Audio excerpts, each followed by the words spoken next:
Olá pessoal, sou o professor Arthur Arcanjo e hoje nós vamos falar um pouco sobre as viroses, doenças causadas por vírus. Vocês estudaram essas doenças em sala de aula e agora a gente tem a oportunidade de comentar um pouco mais sobre algumas delas. Características gerais, sinais e sintomas, procedimentos terapêuticos, como tratamento, vacina, cura se houver, enfim, as características gerais dessas doenças. E já para começar nessa caracterização, nós podemos afirmar que de uma maneira geral, as viroses, as doenças causadas por vírus, são doenças autolimitadas. Isso é, o próprio organismo tem a capacidade de reconhecer aquele agente etiológico, o agente causador da doença, de reconhecer esse indivíduo, de aprender a combater esse indivíduo e de promover a sua própria cura. Por exemplo, quando você fica gripado, você toma remédio, sei lá, o remédio que você toma, um Benegripe da vida, um Coristina, o que quer que seja, o Resfenol, esses remédios, eles não combatem o agente que causa a gripe.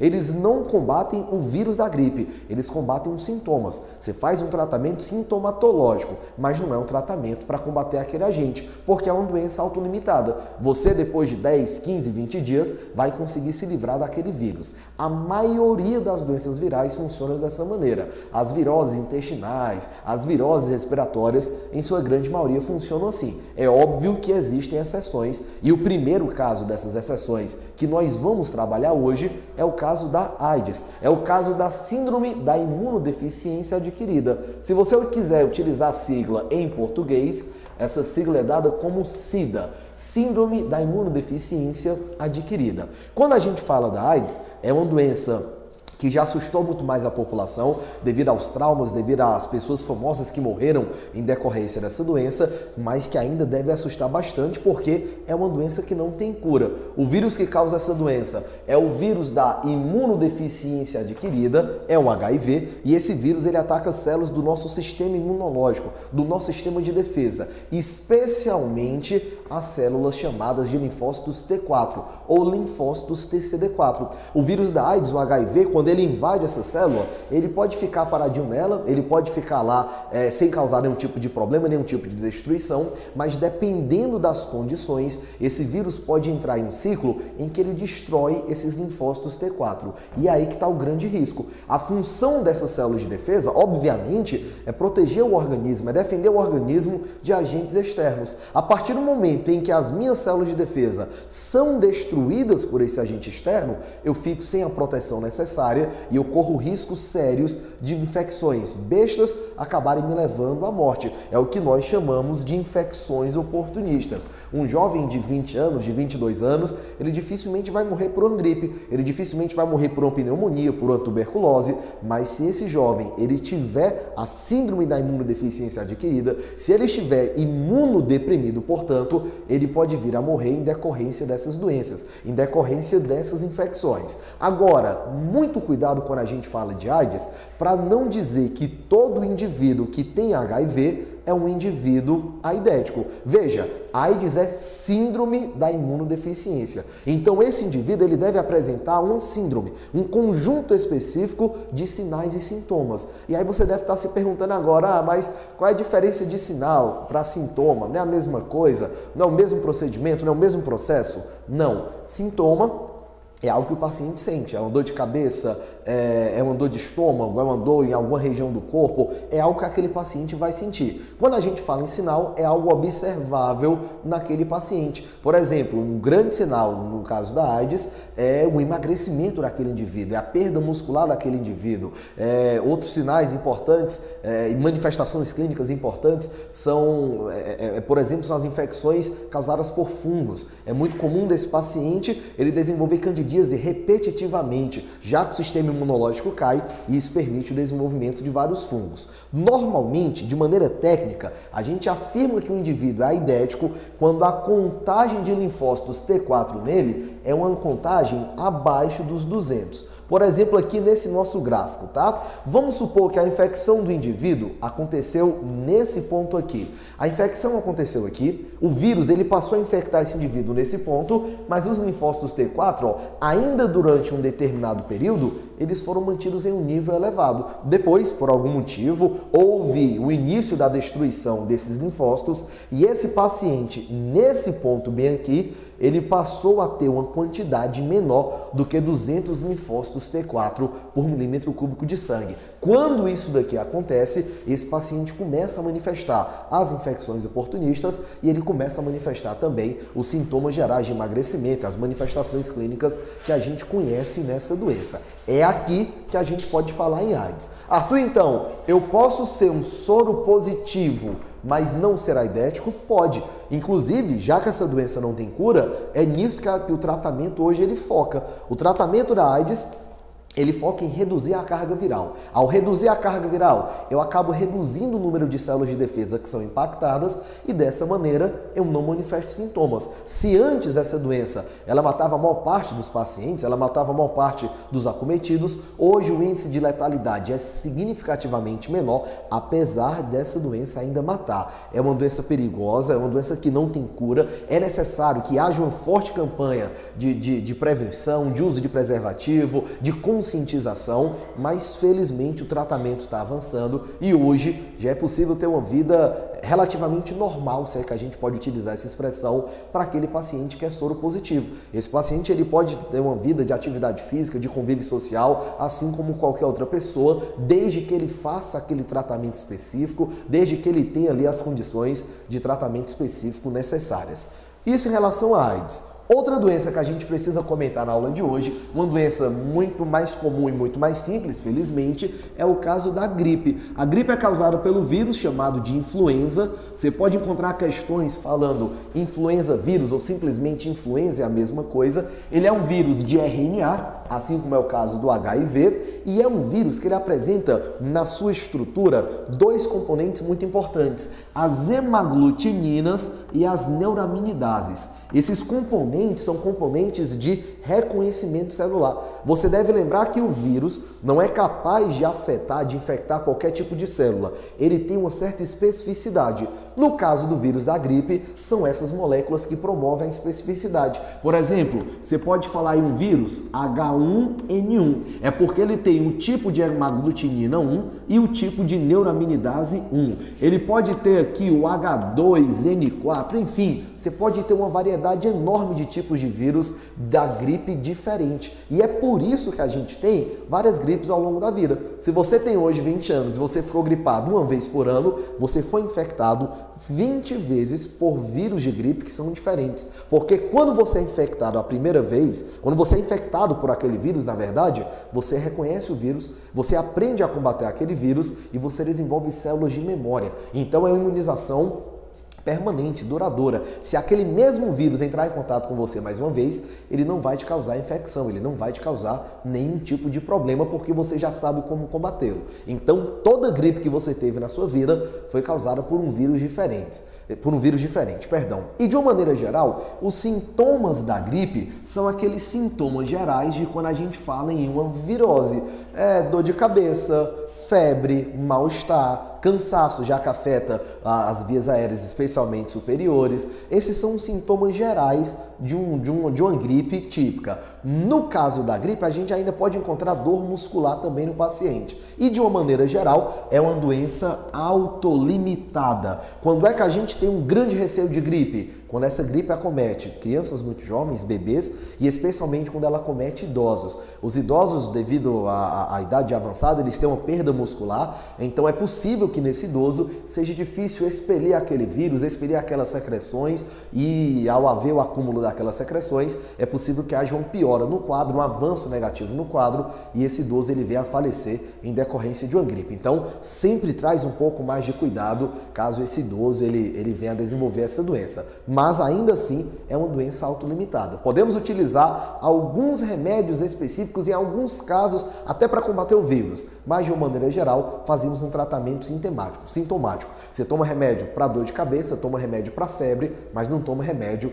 para combater o vírus em si. Então isso daqui é a caracterização básica da gripe. Outra doença muito importante que felizmente foi erradicada no Brasil é a poliomielite, é a famosa paralisia infantil.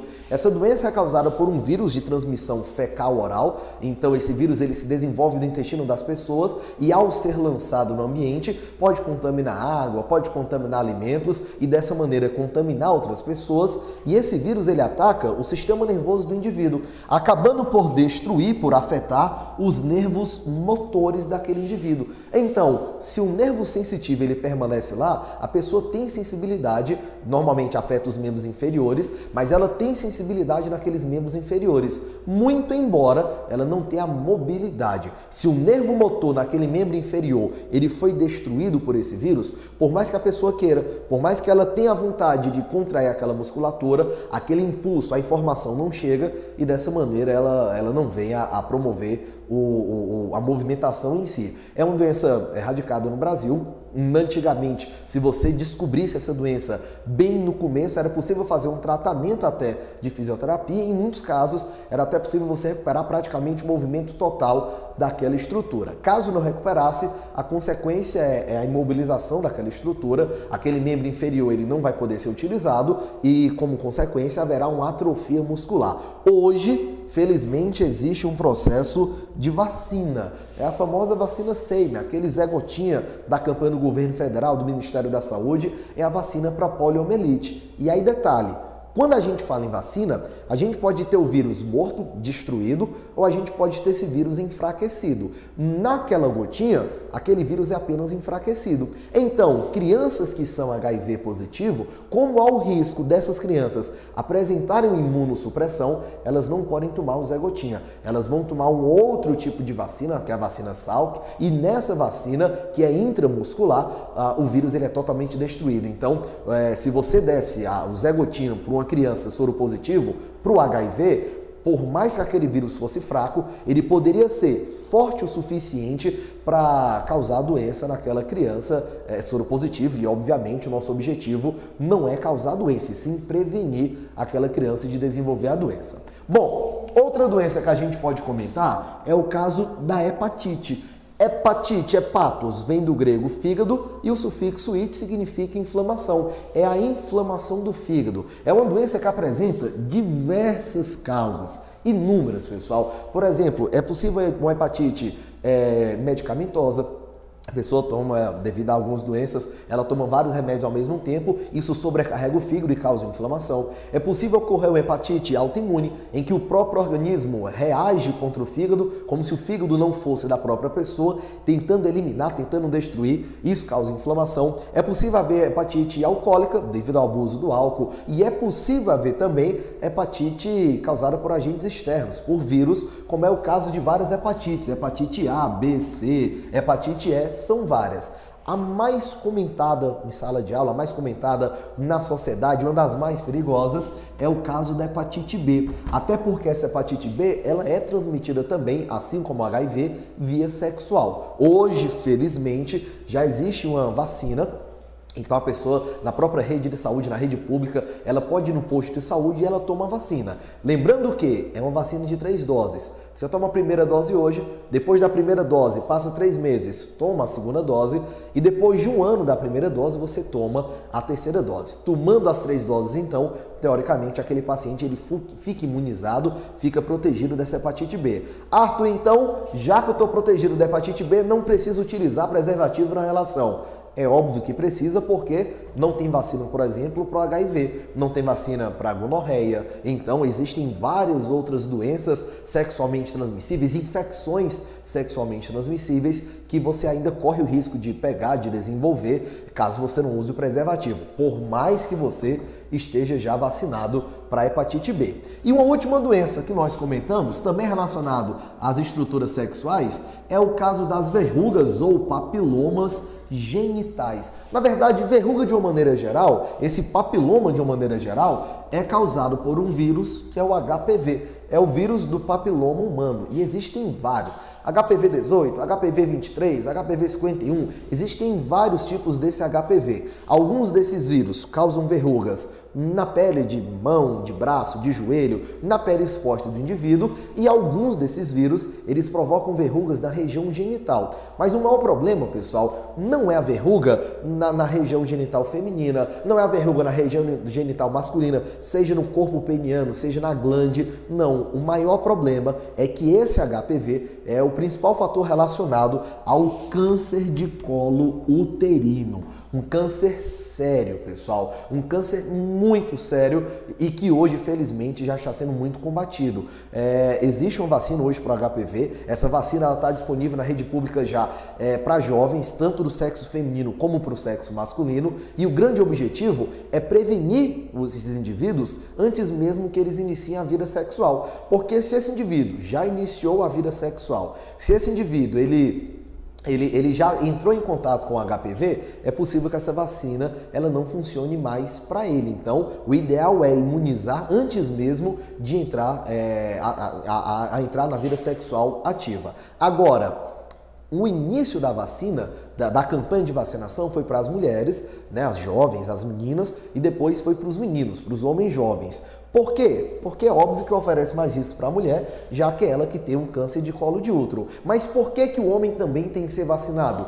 Porque é possível que o homem ele tenha esse vírus, o HPV, e ele não saiba. E é aí que está o grande risco. Se ele não sabe que tem esse vírus, ele pode ter relação sexual desprotegida hoje com a namorada, daqui a um ano com a outra namorada ele pode ter uma relação sexual desprotegida também. Vamos supor, se no primeiro caso ele se contaminou com HPV, é possível que essa infecção seja totalmente assintomática, é possível que ele não manifeste nenhum sintoma, nenhum sinal, e quando ele tiver essa relação com essa outra namorada, ele então transmite o HPV. E nessa mulher, esse HPV, então, ele pode causar o câncer de colo de útero. Por isso que a mulher, ela deve manter frequentes visitas ao ginecologista, consultas a esse médico, porque é ele que vai fazer os exames e o acompanhamento. Se foi identificado o HPV, o acompanhamento vai ser de determinada maneira. Se naquela mulher não foi identificada a ocorrência do HPV, o acompanhamento vai ser de outra maneira, exatamente para garantir que essa mulher, caso venha a desenvolver o câncer de colo de útero, ela descubra rapidamente,